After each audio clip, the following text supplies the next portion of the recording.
Okay, well, I hope I've got everybody able to hear me. Like I said before, if you need something or you have a question or you want some I guess a little more detailed direction, feel free to speak up in the chat at any time.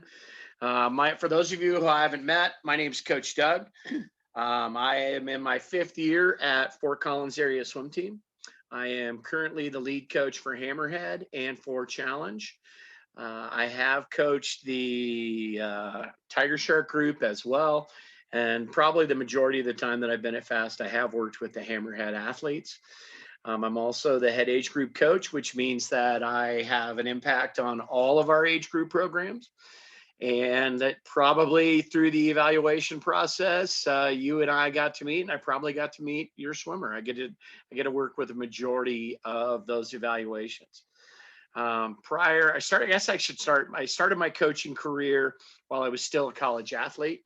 I swam at Willamette University in Salem, Oregon, and I started my coaching career at Salem Aquatic Club. Over 7 years there, I moved from being the coach for the 8 and under group to being the head age group coach there. I moved out to Colorado in 1996 and then coached at Greeley Swim Club for a couple of years, and then also spent a lot of time at Eaton Red Waves. I spent 17 years there as the head coach. So I've been around a lot of swimming. Feel really lucky to be at FAST, and feel really lucky to not only have colleagues and coaches and families that we work with, but also an outstanding just team philosophy. A majority of you have probably seen our mission statement. It's world-class character through excellence in swimming. It's something that is on the back of a lot of our team shirts. It's something that is important to us as a philosophy and as a guide in all the decisions that we make. One of the cool things about having that on the back of shirts is if we're on travel meets and we're dressed in our team shirts, there doesn't a day go by where in the airport you don't have people coming and recognizing the quality of behavior of your athletes in public, and they're valuing our values and really supporting that. Along with that philosophy, we're really, really heavy into long-term athletic development.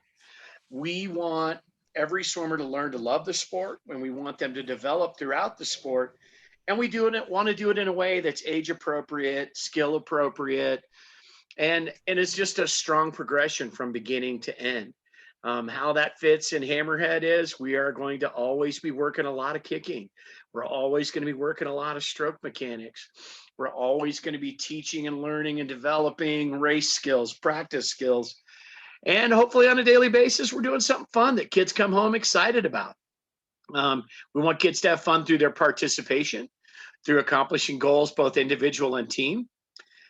We develop process-oriented athletes. I think I shared in earlier weekly emails, I think I had shared that, one of the big things for us is making sure that athletes stay diverse in the events that they are testing out in swimming.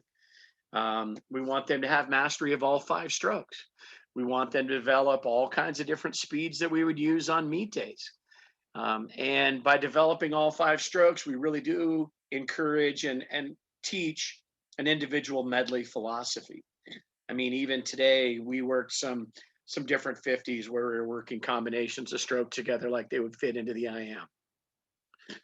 We use our dryland program for a lot of different positives. One is to prevent injuries, and it's a progressive program. We want to build strength. We want to build core strength. We want to build, good dexterity, coordination, and just allow the athletes to improve as athletically improve, so that as they progress through the program, it's easy to develop. Some of our dryland modules are some that we teach to Hammerhead. are ones that our athletes use at the very top end of the program as well. So there is a real connection all the way through it. Obviously, at the hammerhead level, that means it looks like a lot of body weight exercises, a lot of core, a lot of stretching, a lot of joint strengthening pieces, a lot of body weight exercises, and then just other ways to develop coordination and body awareness, spatial awareness. We really work to develop swimmers for successful state, regional, and national level swimming. Um, our expectations are pretty high for kids, and it's been really fun to be back with the Hammerheads to get to see how those kids are progressing and their interest and love for what we're doing in the water. Practice attendance, we do take attendance every day. Obviously, the more you're there, the more often you have opportunities to develop. Right now, Hammerhead attendance has been great. I feel like I'm seeing a majority of our kids all 3 days of the week they could be there. Unfortunately, the Monday, Wednesday, Friday group had 2 days this week. And I feel like the splitting the groups into sections has worked out really well. I'll share some more a little bit later about kind of what that looks like moving forward and in the future. So we love to see them as often as we can. And right now, since 3 is the limit, 3 would really be the recommendation. When kids are at practice, we need them to look and listen. When a coach is addressing the team or when an authority is addressing the team. And that's really, really important right now. With a limit of 4 kids per lane and splitting the pool at 2 ends, instruction's a lot harder to give. And so the better job athletes do of tuning in, listening, and processing what we're talking about, the better their ability to execute those skills will be, and the better I can give them feedback about what we're doing. We really want kids to bring their best attitude and their best effort on a daily basis. Those are 2 things that are really crucial and important, and they're in athlete control. We want them to follow the FAST code of conduct, be good citizens, display respect for others, display respect for the equipment at the facility, and any other people that we run across as well. This may not be quite as relevant for Hammerhead since our practice windows are smaller, but it's always a great idea to have a water bottle and then a snack for when you're done as well. Our season in Hammerhead is a little different than every other group simply because the core pieces that we're trying to teach are really crucial. The developmental and the general conditioning phase really was our stroke weeks. We take time every year, every season to stop, teach the drills, teach the skills, teach the pieces we want kids to be able to execute in all 4 strokes. And so we take the first week and we really just work body position, kicking, practice skills. We build off of that with a week of freestyle, then a week of backstroke, then a week of breaststroke, and then a week of butterfly. Now we're kind of into the aerobic endurance phase. We're turning up the repetitions that kids are getting. I think your athletes, or if you've gotten a chance to see some of the practices, we're working a little more, some longer swims, giving them experience to just swim 100 yards at a time. We're working IM and learning how to swim 100 frees by kicking and swimming them. And we are turning the repetitions up, turning up the intensity a little bit, and then also still maintaining a real big focus on a stroke every day. For example, the first practice that kids got to come to this week, we worked butterfly. The second practice they got to attend this week, we worked backstroke. And then today with the group that had Saturday, we worked breaststroke. And the first practice that kids see next week will be freestyle oriented. As I mentioned, I'm working in some more IM connection pieces because right now at the early portion of the season, we're all going to be swimming the same events at meets. We're going to be sampling everything that allows us to see what we need to do as we specify. When we get to a little more race specific, it won't be a whole lot different than what we're seeing right now, simply because our focus is really long-term development. So there will be times when kids will have some choices about what they do. We'll be working a little bit more IM. Um, there may be opportunities with some primary stroke pieces, but the race specific phase really is after the first of the year when we realize, okay, kids have sampled every event. What events are best for them? What events do they enjoy the most? And so that becomes a real big focus for us at that time. An IM is the individual medley, and it composes all 4 strokes in one race. And the IM that some of our athletes in Hammerhead are going to be racing is the 100 IM is the shortest version of that event. So it'd be 1 length to butterfly, 1 length to breaststroke, 1 length to breast, or excuse me, 1 fly, back, then breast, then free.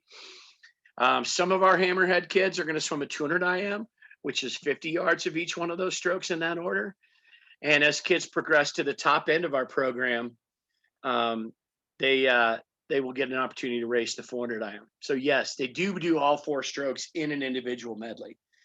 And then the championship phase is really, we want every kid within our program to have an opportunity for a season-ending meet.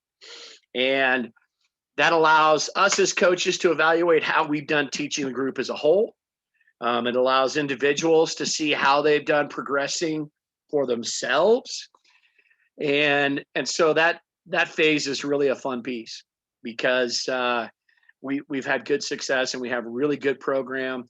And we really focus on the things that are really important. When I talk about some of the things that are really important, we're gonna teach kids the skills that we want, rather than teach them all the rules they need to follow. We want them to have an ability to do those things, but not worried about the details of it. Just trying to execute positive skills. During the year, the best times for vacation have usually been around August. That was different this year because we stayed active because we were shut down. Depending on what the calendar looks like moving forward in the future, August may be a downtime, or it may be a time where we choose to stay active. That's a decision we'll have to make when we get a little closer towards seeing where we're at within the sport and where we're at within the health climate. Spring break, we usually take time off for spring break.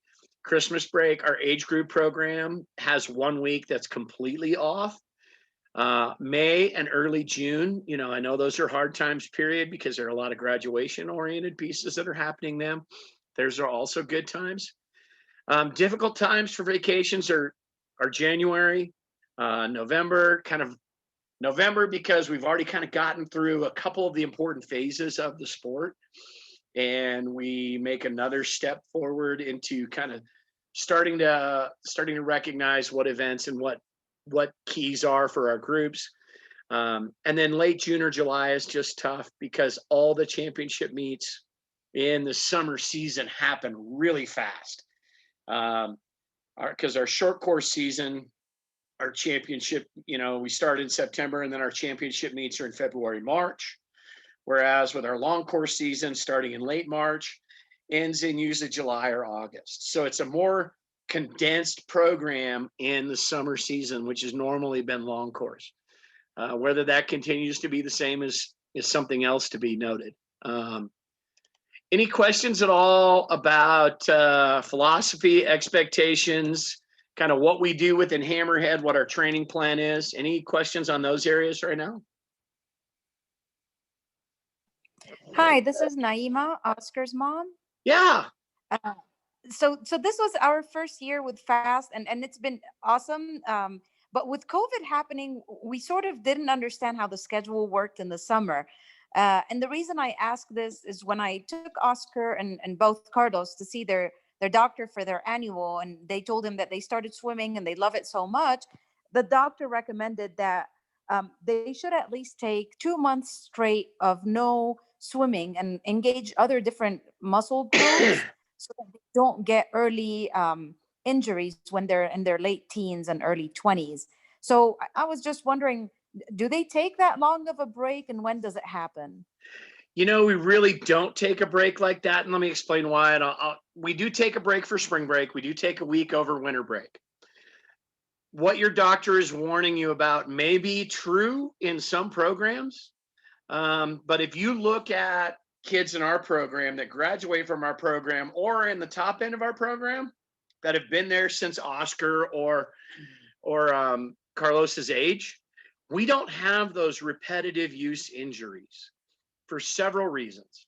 Number one, we run a great dryland program. We do injury prevention, and we diversify them as athletes through the dryland program. You can accomplish different things, not only physiologically, but strength training wise out of the water than you can in. And so we utilize that to balance things out. We don't overload the same things we're going to do on land and in the water. So I think that's one of the reasons that maybe what your doctor's asking you to do might be a little over the top. But also, we teach quality stroke mechanics. So we're going to teach kids how to move correctly physiologically through the water so they're efficient, and so we're not going to have repetitive use injuries. So, you know, I doubt that there are too many kids at the top end of our program, like in that Arete group or in that senior group, that have had 2 months off in the last, besides the COVID time, in the last 2 or 3 years. And they're doing great. If we do have anything that pops up that's, soreness related or injury, or could be leading toward an injury, we want to address that right away. We just don't believe that any sport that's for high school age kids and younger is anything that should cause them to have a surgery for any reason. So we're going to work hard to keep them healthy, not only because it's more fun that way, but because that's the goal of our program. Does that answer your question? Yes, it does. Great, thank you. You But bet. still, one last thing. So how long is the break in the summer usually, outside of COVID? Usually it had been almost the whole month of August. Okay, so we can plan vacations in the month of August, and that would be on the safe side. You can. I'm not telling you that we're not going to swim in August, though.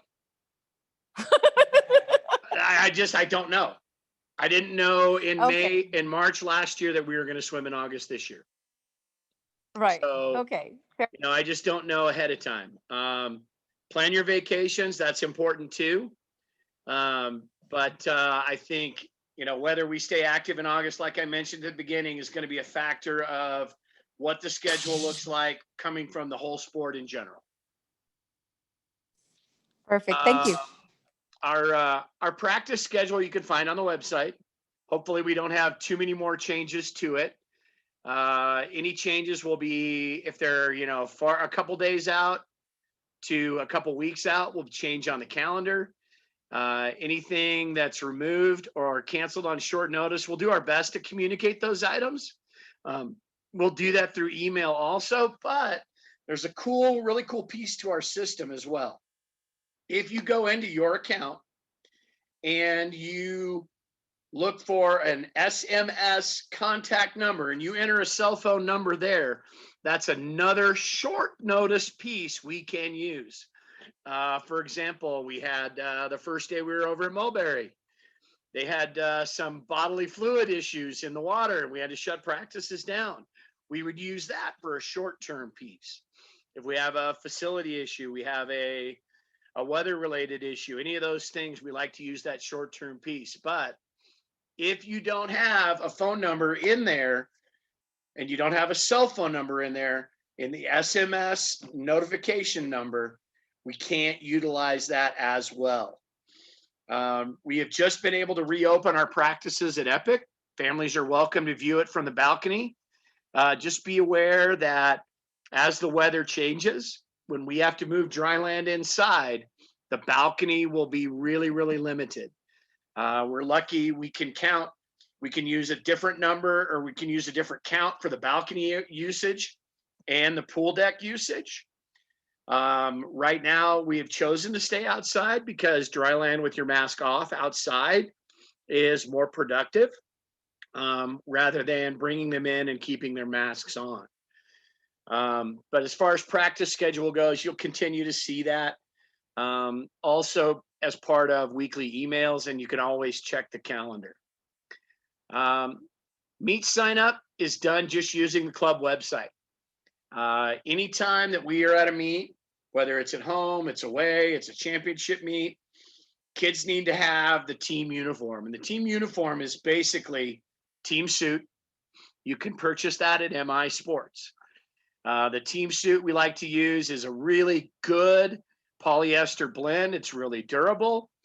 And we don't feel like kids at the hammerhead level in our club need a lot more of a suit than just what it takes basically.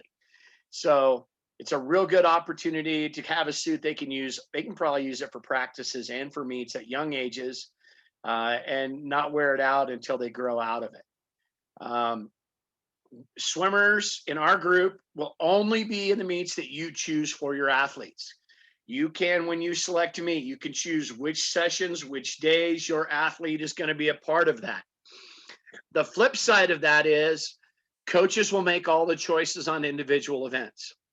For example, at the PPA meet on Saturday at Epic that we had last month, all of our athletes swam choices of the same 3 events. And it was based on, is that an opportunity for success for that athlete? And we all kind of were focused in the same sets of events, the same skills. And that'll be how it is during the early part of the season. At the Scary Fast meet, Hammerhead athletes will be swimming the same events as other Hammerhead athletes. Once we get beyond where we've all gotten touches with all kinds of different events, we'll start expanding and looking to see what new events we can add for kids. And then also starting to specialize once we get into January and beyond. You can always look at your meet entry, and you can always see what events I have selected. All you have to do is go to the meet commitment page, go to your edit commitment, and it will show you the events that your athlete has ahead of time. I would really recommend you do that. I have a plan. I think I shared it in detail with what I wanted to do at the PPA meet. You'll see one the week of the Scary Fast meet that explains my philosophy behind why we're swimming certain events.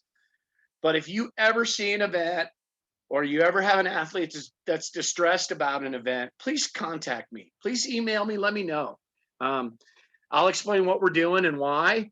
And I'll be happy to talk with families and athletes about, why that's a good opportunity for us. A tech suit is something that hammerheads don't really need to worry about at this point. But a tech suit is basically a suit that is something that's more hydrodynamic and more technologically designed than our team suit. There are differences in how suits react to water. There's a compression component to tech suits that little guys don't need in a suit. But as your athletes grow and develop and progress through our program, a tech suit at their championship meet or at travel meets, when they come back to us, or any meets where their coach deems that is necessary, will be a component. And then we expect that swimmers compete in their appropriate championship meet at the end of the season. Communication between FAST and you. I'm the lead coach for Hammerhead, so I would be who you would start with just about anything and everything. Mike Novell is our head coach. If you have billing questions, Kelly Gilliland is our bookkeeper, and he can address those issues. For meet support, Laura Grissom, along with Annette Holt, are running our meet support pieces. So those are the people you would want to contact there.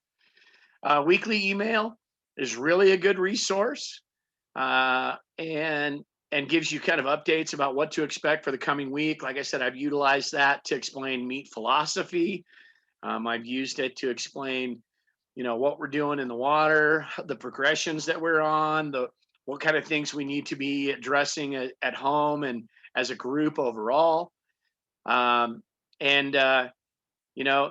have family files that are there at Epic. We're not using those at this time, simply because we don't really want a lot of stuff being dropped in and dropped out. But once things kind of open back up again, that's a one-way communication. If we get awards for a meet, or there are other things that you need from the club, we can pass those along through there. I think I skipped over this a little quickly, maybe in the team uniform. If your athlete needs the FAST team shirts or a standard normal FAST logo cap, I am also the person you contact to order those things. We do keep a pretty good stockpile of those. Right now, I'm waiting on 2 different sizes to come in from our last order. But the standard cap, and then the t-shirt set, one that's blue, one that's black, one that's white, will allow you to get those things for your athlete through me, and we'll deliver those to your athlete at the pool. Chain of command: if you have a situation that arises and you have concern about your kid's experience, talk with me first. If you have athletes that are in another group, talk to the lead coach first. And then after that, if it's me that you've already spoken to, your next step would be to go to Coach Mike. If your athlete works with another group and you've contacted me next, then your next step would be Coach Mike. And if you still feel like, through whatever steps, that you do not feel like your concerns have been addressed appropriately, you can always reach out to Mark Morehouse. He is our club president and has an athlete in Hammerhead group. So please stick to that as much as you can. It's really, really important that you follow that chain of command and start with the lead group coach first. Uniform and equipment needs: I think we're doing pretty good on goggles and cap. Practice suit, we're good. Snack may be relevant. I think it's good for kids to get something to snack on right afterward. Team shirts, we talked about.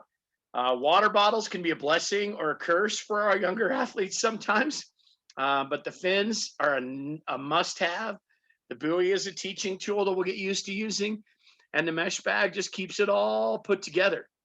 And just along those same lines with team suit and team cap, we are a Speedo team, so please get that team suit from MI Sports. They will cut you a great deal on it. And always look at the meet itineraries. Check to see what color shirt we're using for that day, so your athlete is in the right color. And then the last thing I want to get into before I take some questions here is just a couple quick reminders. We have been really, really lucky to keep things really safe and really healthy, and spread things out and follow the rules at FAST. But a couple things to keep in mind. This week I had a couple different kids that came to the pool, and I had to communicate with parents that came to the pool with some symptoms that they said they had before they got there. So just check in with your athletes, please. If they have any of those primary COVID related symptoms, keep them home. And right now, if kids are having symptoms like that, we need them to stay home until they are symptom free for 3 days. If they have a fever, get them to the doctor. On top of that, if they are quarantined at home from school, that means they need to stay quarantined at home from swim practice as well. And like I said, we just want to keep providing the best opportunities we can for our families and our athletes and keeping it safe. We're going to continue to use the same protocols we've used. We're going to continue to check in with your kids when they show up. How you doing? Any related symptoms here? Could you taste your lunch? All kinds of different pieces. So we're going to use those same protocols. We're going to keep kids spread out as much as we can.